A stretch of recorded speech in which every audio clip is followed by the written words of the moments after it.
அனைவருக்கும் வணக்கம். தென் திசையில், அதாவது தென் மாவட்டங்கள்லேயே ஒரு பெரிய சாஸ்தா, அதுவும் மலை கோயில் இதுவாக தான் இருக்கும்னு நான் நினைக்கிறேன். நான் குழந்தையா இருக்கும் போதே இந்த கோவிலுக்கு வந்திருக்கிறேன். நிறைய கதைகள் வரலாறு கேள்விப்பட்டிருக்கிறேன். பட் உண்மையான வரலாறு என்னன்றதை நான் இன்றைக்கி கேட்டு தெரிஞ்சுக்கிட்டு உங்களுக்கு சொல்கிறேன். இது நம்ம திருநெல்வேலி மாவட்டம் சீவலப்பேரி பக்கத்தில் உள்ள மருகால்தலை அப்படிங்கிற ஒரு கிராமத்தில் இது இருக்குது. ஏன் போகும்போதே நான் வீடியோ எடுக்கிறேன் அப்படின்னா, பாருங்கள், இந்த மலை ரொம்ப அழகாக இருக்கும். அது இந்த மலையோட ரொம்ப ஸ்பெஷாலிட்டி. பார்க்குறதுக்கு எவ்வளோ தூரத்துலேருந்து பார்த்தாலுமே இது ரொம்ப அழகாக இருக்கும். பாருங்கள், எவ்வளோ கூட்டம். ஒரு மினி திருவிழா மாதிரி தான் இருக்குது ஒவ்வொரு சனிக்கிழமையுமே. ஆனால் தமிழ் மாதம் கடைசி சனி ரொம்ப ஸ்பெஷலாக சாஸ்தாவை வணங்குறாங்க எல்லோரும்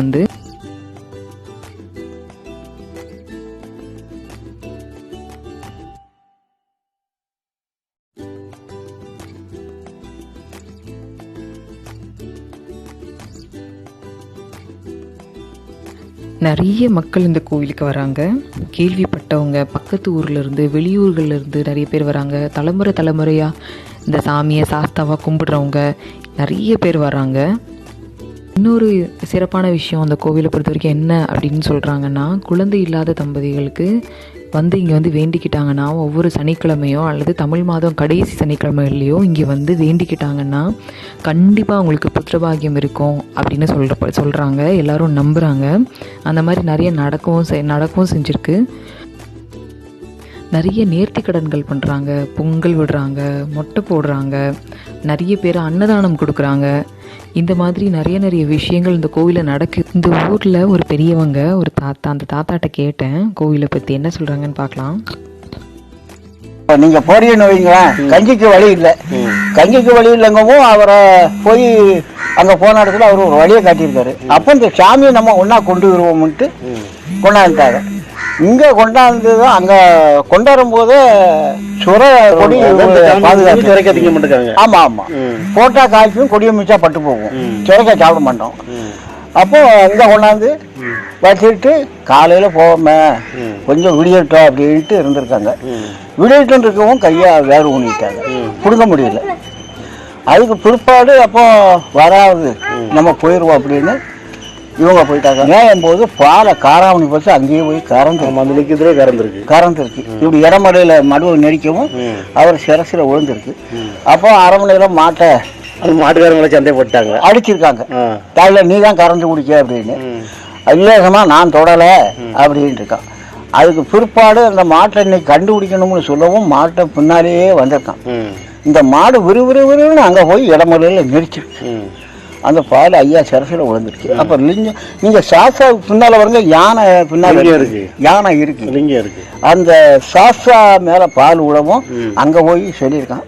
அவங்க பார்த்துதான் உரிமை அவங்களுக்கு. இன்னைக்கு நெல்லு படப்புக்கு கொடுத்தாங்க ஐயாவுக்கு. தாத்தா என்ன சொல்கிறாங்க அப்படின்னா, பிழைப்பு தேடி மலையாள தேசம் நோக்கி போகிறாங்க ஆப்ப நாட்டை சேர்ந்தவங்க. அங்கே இவங்க நல்லா முன்னேறி வர்றாங்க. அப்போது ஊர் திரும்பும்போது நம்ம முன்னேறினதுக்கு காரணம் இங்கே இருக்கிற இந்த சாமி தான் அப்படின்னு நினச்சி, இந்த சாமியை நம்ம ஊருக்கு எடுத்துகிட்டு போனால் எல்லோரும் நல்லா இருக்கலாமே அப்படின்னு நினச்சி இதை எடுத்துகிட்டு வர்றாங்க. அப்போ வர்ற வழியில் நம்ம திருநெல்வேலி மாவட்டத்தில் சாத்தாங்குளம் அப்படிங்கிற ஒரு கிராமத்தில் உள்ள வனப்பகுதியில் ஓய்வு எடுக்கிறாங்க. ஓய்வு எடுத்துகிட்டு திரும்ப கிளம்பும்போது அந்த சிலையோட பாதம் அங்கேயே பதிந்துருது, அதாவது தரையில் பதிஞ்சிருது. திரும்ப மீதி இருக்கிற பகுதியை எடுத்துகிட்டு வராங்க. அதுக்கு பின்னாடி கடம்பாக்குளம் வனப்பகுதியில் ஓய்வு எடுக்கிறாங்க. ஓய்வு எடுத்துகிட்டு திரும்ப கிளம்பும்போது இடுப்பு வரை உள்ள பகுதி தரையில் பதிஞ்சிருச்சு. திரும்ப மீதி பகுதியை எடுத்துகிட்டு வர்றாங்க. அப்போ தான் வர வழியில் மருகால்தலை அப்படிங்கிற இங்கே உள்ள வனப்பகுதியில் ஒரு மலை மேலே ஓய்வு எடுக்கிறாங்க. திரும்ப கிளம்பும்போது இந்த உடஞ்ச சிலையை நம்ம ஊருக்கு எடுத்துகிட்டு போக வேண்டாம், இங்கே வச்சுட்டு போயிடலாம் அப்படின்னு சொல்லிட்டு அங்கே வச்சுட்டு போயிடுறாங்க. இது போயிடுச்சு. அதுக்கப்புறம் ஒரு வாரம் கழித்து அங்கே மேய்ச்சலுக்கு வந்த ஒரு மாடு அந்த மலை மேலே ஏறி தானே பாலை சுரந்து போயிட்டுருக்கு. டெய்லி அதோட பால் இல்லை அப்படின்னு தெரிஞ்ச மாடு மேய்க்கிறவன் போய் சொல்கிறான் மாட்டுக்காரர்கிட்ட. ஆனால் அதை அவர் நம்பலை. மாட்டுக்காரர் மாட்டோட பாலை யாராவது சுரந்துட்டு போகிறாங்களா அப்படின்னு பார்க்குறதுக்காக வர்றாரு. மறுநாள் அவர் பார்க்கும்போது எல்லாருக்குமே அதிர்ச்சி. என்னன்னு பார்த்தா அந்த மாடு தானே பாலை சுரந்துட்டு போகுது. அது பார்த்து ஷாக் ஆகிட்டாங்க. திரும்ப பார்க்கும்போது அந்த இடத்துல, அது எந்த இடத்துல பாலை சுரந்ததோ அந்த இடத்துல ஒரு லிங்கம் இருந்தது அப்படின்னு சொல்கிறாங்க. அந்த லிங்கம் இப்போ புலுடையார் சாஸ்தா கோவிலில் உள்ள கர்ப்ப கிரகத்தில் அந்த சாமி சிலைக்கு பின்னாடி அந்த லிங்கம் வைக்கப்பட்டிருக்கு. திடீர்னு அந்த கூட்டத்தில் எல்லாரும் வேடிக்கை பார்த்துட்டு இருக்க கூட்டத்திலேருந்து ஒருத்தருக்கு திடீர்னு அருள் வருது. அருள் வந்து சொல்கிறாங்க, நான் வந்து சாஸ்தா அப்படின்னும் பூரண புஷ்கலையோடு எனக்கு சிலை அமைக்கணும் அப்படின்னும், எனக்கு வந்து காவல் தெய்வமாக பேச்சி, மலையன், சிவனணைந்த பெருமாள், கருப்பன், கொம்பன், கொம்பமாடன் இப்படின்னு ஒரு 21 சிறு குறு தெய்வங்களையும் வைக்கணும் அப்படின்னு சொல்லி அருள்வாக்கு சொல்கிறாங்க. மாடு மலை மேலே பாலை தானே சுரந்ததால் அதை நினைவூட்டுற வகையில் இந்த மலையின் மேலே சுண்ணாம்பு வந்து வருஷம் அப்படியே ஊற்றி விடுறாங்க அப்படிங்கிறது ஒரு ஐதீகம். அதே மாதிரி இந்த சாமி சிலையை தூக்கிட்டு வரும்போது சுரக்கொடி தட்டி தான் விழுந்து இந்த சாமி சிலை உடைஞ்சதாக சொல்கிறாங்க. அதனால் இந்த சாஸ்தாவை கும்பிட்றவங்க யாருமே சுரக்காய் சாப்பிட்றதில்ல அப்படின்னு சொல்கிறாங்க. அது மட்டும் இல்லை, இங்கே கோவில் கர்ப்ப கிரகத்துக்கு பக்கத்தில் புளிய மரம் ஒன்று இருக்குது. அதுதான் இந்த கோவிலோட ஸ்தல விருட்சம். அங்கே வந்துட்டு வருஷத்துக்கு ஒரே ஒரு பூ தான் பூக்கும். அது பூவாகி பிஞ்சாகி காயாகி அதை தான் வந்துட்டு அந்த புளியை கரைச்சி பானகம் ரெடி பண்ணி பங்குனி ஊத்துற திருவிழா போது சாமிக்கு படைக்கப்படுறதா சொல்கிறாங்க. இன்னொரு விஷயம் என்ன அப்படின்னா, பூசாரிகள் வந்து சாதாரண விஷயம் இல்லை, சுமார் 6 கிலோமீட்டர் தூரத்தில் உள்ள தாமிரபரணி ஆற்றிலிருந்து செம்பு குடத்தில் புனித நீர் எடுத்துகிட்டு தலையில் தூக்கி செமந்து கொண்டு வந்து இந்த மலை மேலே ஏறி தினமும் நம்ம பூலுடையார் சாஸ்தாவிற்கு வந்துட்டு அபிஷேகம் பண்ணுறாங்க அப்படிங்கிறது வழக்கம்.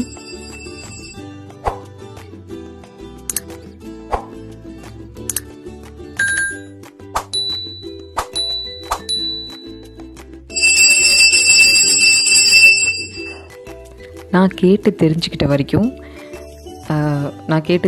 விஷயங்கள் எல்லாத்தையுமே நான் உங்களோட ஷேர் பண்ணிக்கிட்டேன். எல்லா விஷயங்களுமே சொன்னேன். இங்கே உள்ள கல்வெட்டுகளில் இருந்ததையோ இந்த ஊர் பெரியவங்க கிட்ட கேட்டதையோ எல்லாத்தையுமே நான் சொன்னேன். இன்னும் நிறைய விஷயங்கள் நீங்கள் இந்த கோவிலுக்கு வந்தால் நீங்கள் கேட்டு நிறைய விஷயங்கள் தெரிஞ்சுக்கலாம். சாஸ்தாவோட அருளை பெறுவீங்க கண்டிப்பாக. அது மாதிரி குழந்தை இல்லாத தம்பதிகள் கண்டிப்பாக வாங்க, கண்டிப்பாக குழந்தை கொடுப்பார். நிறைய பேருக்கு அந்த அனுபவங்கள் இருக்குது. இங்கே வந்தால் நீங்கள் ஷுவராக கேட்டு தெரிஞ்சுக்கலாம். நம்ம சாஸ்தாவை பற்றி இது வரைக்கும் நான் சொன்னேன். இன்னும் 2 விஷயங்கள் இருக்குது. இன்னும் 2 சிறப்பான விஷயம் இருக்குது. நம்ம ஹிஸ்டாரிக்கல் சம்மந்தப்பட்ட விஷயம் அப்படின்னு கூட நம்ம சொல்லலாம். சமண முனிவர்கள் இங்கே வந்து தங்கியிருந்ததற்கான அடையாளம் வந்து இதே ஊரில், இதே மருகால் தலை அப்படிங்கிற ஒரு ஊரில் இந்த கிராமத்தில் இருக்குது. நம்ம அதை போய் நம்ம நெக்ஸ்ட்டு பார்க்க போகிறோம். அதை பற்றின vlog தான் நெக்ஸ்ட் வரப்போகுது.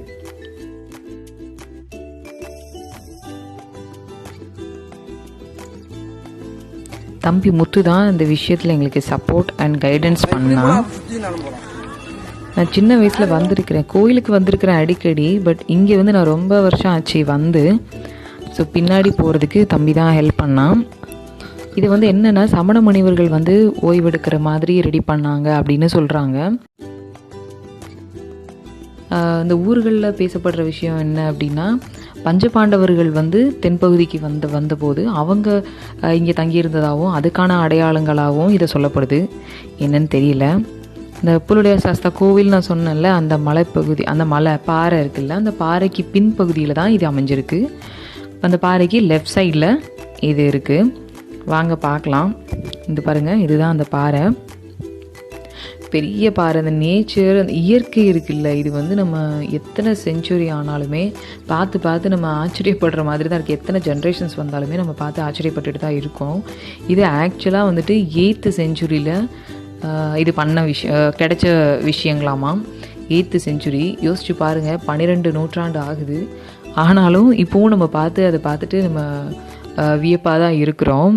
நான் உள்ளே போய் உங்களுக்கு காமிக்கிறேன் பாருங்கள். சமண முனிவர்கள் இங்கே வந்து ஓய்வெடுக்கிறதுக்காக அவங்களே ரெடி பண்ண படுக்கைகள், அப்புறம் ஓய்வெடுக்கும்போது சில விளையாட்டு, நம்ம தமிழ் பாரம்பரிய விளையாட்டுகள் இருக்குல்ல, அதெல்லாம் அவங்க விளையாண்டுருக்காங்கன்னு நினைக்கிறேன். அதெல்லாம் இருக்குது, நம்ம பார்க்கலாம். அப்போ உள்ள எழுத்து 8th செஞ்சுரியில் உள்ள லெட்டர்ஸ், அதாவது தமிழ் பிராமி அப்படின்னு சொல்கிறாங்க. சரியாக எனக்கு தெரியல, சான்ஸ்கிரிட்டாக இருக்கலாம் அப்படின்னு நான் நினைக்கிறேன். பாருங்கள், இதுதான் அந்த படுக்கை. அந்த பாறையிலேயே செதுக்கி இருக்காங்க. முனிவர்கள். அது தலையணை மாதிரியும் கீழே சரிவாக இருக்கிறதுனால கீழே தூங்கும்போது விழாமல் இருக்கிறதுக்காக அந்த குதிகால் வைக்கிறதுக்கு ஒரு இடம் மாதிரி ரெடி பண்ணியிருக்காங்க. பாருங்க, மழை நீர் மேலே எவ்வளோ மழை வந்தாலுமே இங்கே உள்ள குகைக்குள்ளே வராத மாதிரி அதில் ஒரு செட்டப் இருக்குது. சைடில் போயிருமாமா, உள்ளே வரவே வராது அப்படின்னு சொல்கிறாங்க. பாருங்கள், ஏதோ ஒரு ஆர்ட் ஒர்க், இதெல்லாம் எப்படி பண்ணாங்கன்னு தெரியல. இன்றைக்கி வரைக்கும் அது அப்படியே இருக்குது. ஆடுபுலி ஆட்டம், பல்லாங்குழி, இது எல்லாமே அவங்களே செஞ்சுருக்காங்க. தாயம், இது எல்லாமே பொழுது கழிக்கிறதுக்காக ஓய்வெடுக்கும்போது அதை பண்ணியிருந்திருக்காங்க. அதே மாதிரி இது 8th செஞ்சுரியில் உள்ள தமிழ் எழுத்து. சுவாமி அழகிய நம அப்படின்னு எழுதியிருக்கு. அது என்ன மீனிங்னு தெரிஞ்சால் கமெண்ட்ஸில் சொல்லுங்கள்.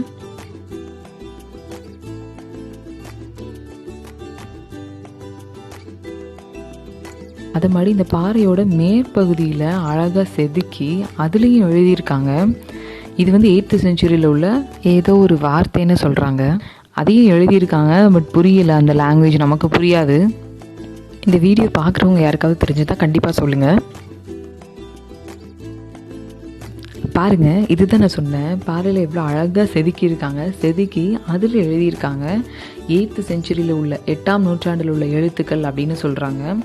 என்ன எழுதியிருக்காங்க அப்படின்னு பார்த்தீங்கன்னா, பவன் காசிபன் கொடுப்பித கல் கஞ்சனம் அப்படிங்கிறத எழுதியிருக்காங்களாமா.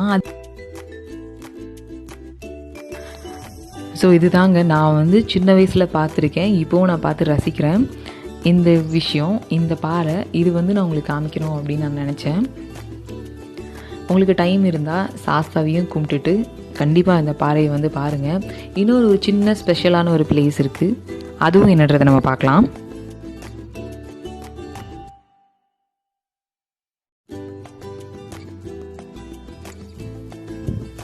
இது ஒரு ஸ்பெஷலான பிளேஸ். என்னென்னா எனக்கு தெரியாது, நான் கேள்விப்பட்டதும் இல்லை. தம்பி முத்து தான் சொன்னான்.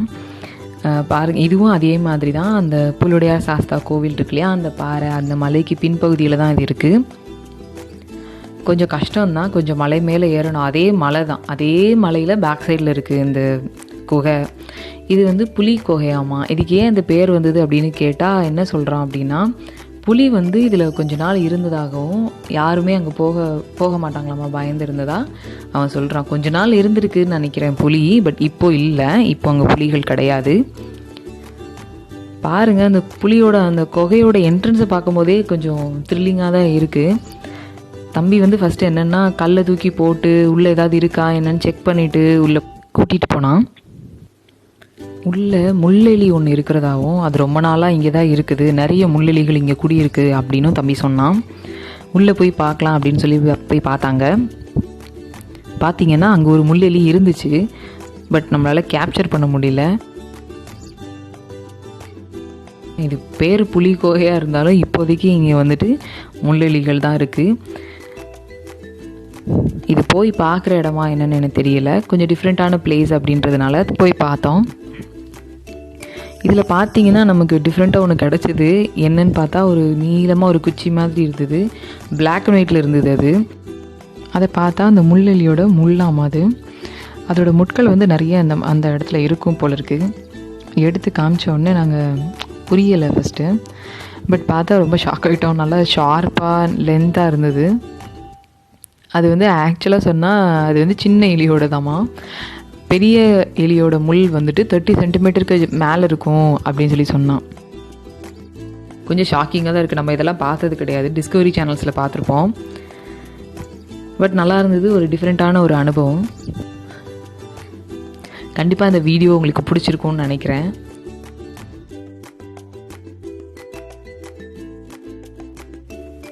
இது ஒரு புது ட்ரை. இது வரைக்கும் நம்ம சேனலில் குக்கிங் ரெசிபீஸ் அந்த மாதிரி தான் நீங்கள் பார்த்துருப்பீங்க. இது கொஞ்சம் டிஃப்ரெண்ட்டாக பண்ணலாமே அப்படின்னு ஒரு சின்ன ஐடியா.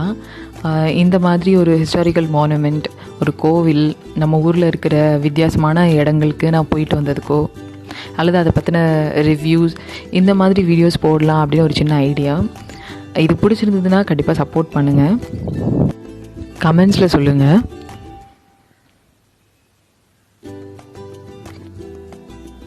இன்னும் ஃப்யூச்சரில் ப்ராடக்ட் ரிவ்யூஸ் இந்த மாதிரி நிறைய பிளேசஸ்க்கு போன ரிவ்யூஸ் நிறைய வீடியோஸ் நான் அப்லோட் பண்ணுறேன். எனக்கு தெரிஞ்ச அளவுக்கு நல்ல விஷயங்கள், எனக்கு தெரிஞ்ச நல்ல விஷயங்களை நான் உங்களோட ஷேர் பண்ணுறேன் இனி வர வீடியோஸில்.